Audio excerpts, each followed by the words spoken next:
So your sales team isn't performing the way that you want them to, or you just want them to get better. So what do? Do you go to sales training? Hi, my name is Gary Braun, and I'm with Pivotal Advisors, and that's our topic today, sales training. Number one, that's not always the answer. We get talked about all the time about, I need good training to get my salespeople better. I got to tell you, if they're chasing the wrong clients because they don't know their ideal client profile, if they're put in the wrong role because you want them to hunt, but they're really farmers, if we don't have a good process, if we don't have good accountability, if nobody's coaching them, sales training is not going to fix your problem. But let's set that aside. Let's say sales training is really what we want to focus on. There's all kinds of them. We get called all the time and say, can we do a sales training? And my first answer back is, on what? Because if there's no baseline at all, then general sales methodologies are good. There's a lot of them out there. There's some really good ones out there. Gives you a common language, gives you ways to think about different steps in the process and whatnot, and overall are pretty good.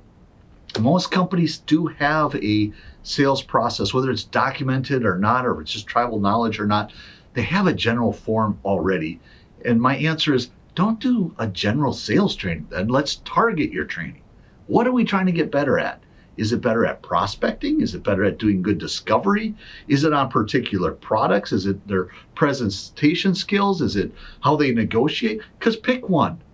Pick one and do it really well. Figure out what topic or what skill set you're really trying to improve, and then really focus in on that one. I also get asked, how often should we do sales training? Depends. I mean, if you're coming out with new products and new services and new everything all the time, every time you come out, we need to answer questions like, who is this for? What do they care about? How does this differentiate from our competitors? How do I best present or position this particular type of product? We should be doing that all the time. At a minimum, we should be working on some skills at least once a year, if not more often. So do that. And then my question, the other thing is, how do we make this most effective? I gotta tell you, there's good and there's bad. Bad is your sales leader, who's supposed to be your expert, is learning the topics along with their salespeople in the same class. And now when it's over, they're supposed to know how to reinforce it all. They just learned it, just like everybody else. How are they supposed to be the expert? I like, first we pick our skill that we're working on, but we include the sales leader in the development of the content.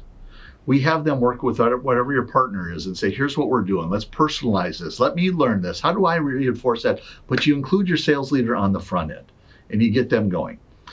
We set proper expectations about what we're going to do with this training. Because the worst, again, you sit in a classroom or whatnot, and we all sit there and we learn and then we go away and hopefully people will apply it and they get a nugget or two. I hate that. I would rather have them say, here's what we're doing after training. We're going to reinforce it with these tools. Your sales leader is going to go on calls with you. We're going to expect you to follow these procedures. We want you to report out what's going to go on. You're going to have to present your results. There's a consequence. There's an expectation set there. And last one is get rid of the classroom. Adults do not learn just by sitting there and watching PowerPoint slide after PowerPoint slide. They need to do something with it. They need to. Everybody hates role plays. It's always one of the most powerful things that we do in a training. Have them get in small groups to discuss things. Have them present something, but have them do something. That's how adults learn. They have to actually apply it. I can sit all day long and listen and go, I get it. But if I have to go apply it and then the words don't come out of my mouth the right way, I need to practice it to make it happen. And with any training, anything you do, it's all about the reinforcement, or it goes away in probably about 30 days. So we have to reinforce it in meetings, on calls, in one-on-ones, until it becomes a habit. All right, that was a lot on training in a short amount of time, but it is something that comes up all the time. It's not always the silver bullet. It's not always the answer, but if you're going to do it right. If you want to learn more about this, if you're interested in sales training of your own, please contact us again at Pivotal Advisors. Here's our URL right here. Go see us on any of the social medias. We have our YouTube channel that we put out videos like this quite often. Subscribe to our channel. Most of all, we'd just love to talk to you. So give us a call. Thanks.